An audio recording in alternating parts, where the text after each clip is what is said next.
ఈ దయ్యాల గొడవ సంబంధించి మేము తీసిన వ్యవహారం కాదు. కల్వకుంట్ల కవిత గారి చాలా స్పష్టంగా కొంతమంది దయ్యాలు కేసీఆర్ గారు దేవుడే, కొంతమంది దయ్యాలు ఆయన చుట్టూ జమైరని చెప్పి చాలా స్పష్టంగా వారే మాట్లాడారు. దేవుని చుట్టూ దయ్యాలు అయితే ఉండవు. మరి ఆ దయ్యాలు ఎవరో బయట పెట్టారని చెప్పి కాంగ్రెస్ పార్టీ మాట్లాడింది. ఇప్పటివరకు ఆమె ఎవరో దయ్యాలు బీఆర్ఎస్ పార్టీ బయట పెట్టలేదు, కల్వకుంట్ల కవిత గారు బయట పెట్టలేదు. అదే కాకుండా అంతకుముందు ఏమన్నారు, కాంగ్రెస్ పార్టీ లేఖ రాపించింది, ఈ లేఖ రిలీజ్ చేసిందే వాళ్ళు. అదే కాకుండా కల్వకుంట్ల కవిత గారు ఇంకా కాంగ్రెస్ పార్టీ ఉందని చెప్పేసి మీరే కదా. మేమేమన్నాం, బీఆర్ఎస్ పార్టీలో సాధారణ ప్రజలకు ఒక న్యాయం, కల్వకుంట్ల కుటుంబం ఒక న్యాయం ఎట్లుంటదని చెప్పి కాంగ్రెస్ పార్టీలో తెలంగాణ ప్రజలు కూడా అడుగుతా ఉన్నారు. ఎందుకంటే ఆనాడు ఈటల రాజేంద్ర గారు కావచ్చు, డి శ్రీనివాస్ గారు కావచ్చు, ఆలయ నరేంద్ర గారు కావచ్చు, ఏ చంద్రశేఖర్ గారు కావచ్చు, రవీందర్ నాయక్ గారు కావచ్చు, అదేవిధంగా చాలా మందిని సస్పెండ్ చేసిన పరిస్థితి మనం చూసినాం. మరి ఇప్పుడు ఎందుకు బీఆర్ఎస్ పార్టీ మౌనం వహిస్తా ఉంది? కల్వకుంట్ల కవిత గారు సంధించిన ప్రశ్నలకు సమాధానాలు కేసీఆర్ గారు చెప్పాల్సిన అవసరం ఉంది. మిగిలే ఉన్నాయి ఆ ప్రశ్నలు. అదే కాకుండా భారతీయ జనతా పార్టీ కూడా ఆ ప్రశ్నలు మిగిలే ఉన్నాయి. ఈటల అదేవిధంగా రాజా సింగ్ గారు చాలా స్పష్టంగా మాట్లాడాడు. ఏమన్నాడు, ప్యాకేలో మామూలు గతంలో అమ్ముడు పోయారు, భవిష్యత్తులో కూడా అమ్ముడు పోతారని చెప్పి రాజా సింగ్ గారు మాట్లాడిన తర్వాత మీకు నోటీస్ ఇస్తారంటే నోటీస్ గా సస్పెండ్ చేయండి, నేను చెప్తా ఒక్కొక్కరు బండారం బయట పెడతా అని చెప్పి మాట్లాడాడు. ఈ రెండు ప్రశ్నలకు సమాధానం మిగిలే ఉన్నాయి. మా దగ్గర కాదు, మీ దగ్గర మిగిలే ఉన్నాయి. దానిలో భాగంగా దాని సమాధానం చెప్పండి. మీ టైం అయిపోయింది, నేను చెప్తా ఉన్నా. దయ్యాల రాష్ట్ర సమితిగా మారిందని చెప్పి ముఖ్యమంత్రి తప్పే ఉన్నది. ఆ దయ్యాలు ఎవరో లేకపోతే దయ్యాలు ఎవరో అది బయట పెట్టండి కాంగ్రెస్ పార్టీ. మీ దయ్యాల సంగతి చూసుకొని. ఓకే రాకేష్ గారు, నో ప్లీజ్ కాదు, no running comment, let him talk. నేను సమాధానం చెప్తా ఉన్నా. యాదగిరిగుట్ట పోయినప్పుడే ఎందుకు మాట్లాడాలి? మీ ఆగమ సలహాదారు చిరంజీవి గారు, ఆనంద సాయి గారు, తెలంగాణ డాక్టర్ సాబ్ ఇద్దరు కాదు డాక్టర్ సాబ్ ఇద్దరు ఆగాలి. ఒక్కళ్ళు మాట్లాడాలి. రాకేష్ గారు కాదు, మీరు మాట్లాడారు, చరణ్ బాబు విన్నాడు, ఆయన మాట్లాడేవ్వండి, ఆయన చెప్పనివ్వండి.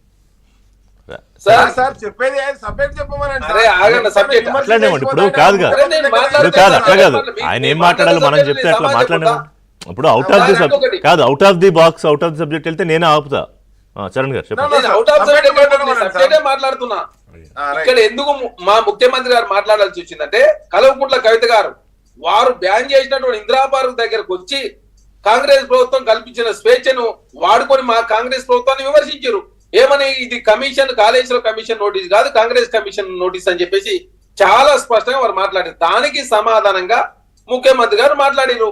కమిషన్ అనేది పూర్తి స్థాయి జ్యుడిషియరీ పవర్స్ ఉన్నాయి, వాళ్ళకి స్వేచ్ఛ ఉంది, ఎవరికి నోటీస్ ఇవ్వాలా ఎవరికి నోటీస్ ఇవ్వద్దని వాళ్ళు నిర్ధారించుకోరు.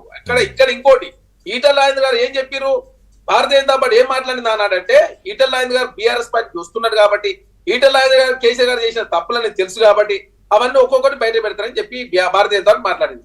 మరి ఈటల రాజేంద్ర గారు వచ్చిన తర్వాత ఏనాడు ఒకరోజు కేసీఆర్ గారికి సంబంధించినటువంటి కావచ్చు, బీఆర్ఎస్ పార్టీ సంబంధించిన తప్పులు ఎక్కడ బయట పెట్టలేదు. అదే కాకుండా అంతకుముందు ఈటల రాజేంద్ర గారు పార్టీలో ఉన్నప్పుడే అంటే కాదు చరణ్ గారు, నిన్న ఈటలు ఏం చెప్తారని కాంగ్రెస్ పార్టీ ఊహించింది బయటకు వచ్చాక? సార్, ఈటల రాజేంద్ర గారు ఏం చెప్తారని చెప్పి మేము భావించినామంటే, ఆనాడు కేబినెట్ సమావేశం జరిగిన మాట వాస్తవమే. కాకపోతే భిన్నాభిప్రాయాలు ఉన్నా కూడా కేసీఆర్ గారి నిర్ణయం ప్రకారం జరిగిపోయినాయి. మాకందరికి జస్ట్ వచ్చినాం, కూర్చున్నాం, టీ తాపించి సంతకాలు పెట్టుకున్నాం తప్ప అక్కడ ఏం జరుగుతుందో మాకు తెలియదు. మరి అక్కడ ఏం రాసుకున్నాం మాకు తెలియదు చెప్పి మేము అనుకున్నాం. కానీ ఏం చెప్పిండు, గతంలో చెప్పిందే నిజమైతే. హరీష్ రావు గారు ఈటల రాజేంద్ర కలిసినప్పుడు కేసీఆర్ గారితో ఫోన్ లో మాట్లాడారు అనేది నిర్ధారణ అయింది. ఇక్కడ ఎందుకు అందరం ఒకే కలిసి కామన్ స్టేట్మెంట్ కేబినెట్ నిర్ణయాలు, కేబినెట్ లో జరిగినట్టు చర్చ కేబినెట్ ఒప్పుకుందని చెప్పే ప్రయత్నం మీరు చేస్తున్నట్టునే తెలంగాణ సమాజానికి అర్థమైపోయింది ఏంటంటే, ఈటల రాజేంద్ర గారైనా కేసీఆర్ గారైనా హరీష్ రావు గారైనా ఆనాడు కేబినెట్ లో తీసుకున్న నిర్ణయాలు మాత్రం ఇంప్లిమెంట్ చేసిన చెప్పే ప్రయత్నం వారు చేశారు.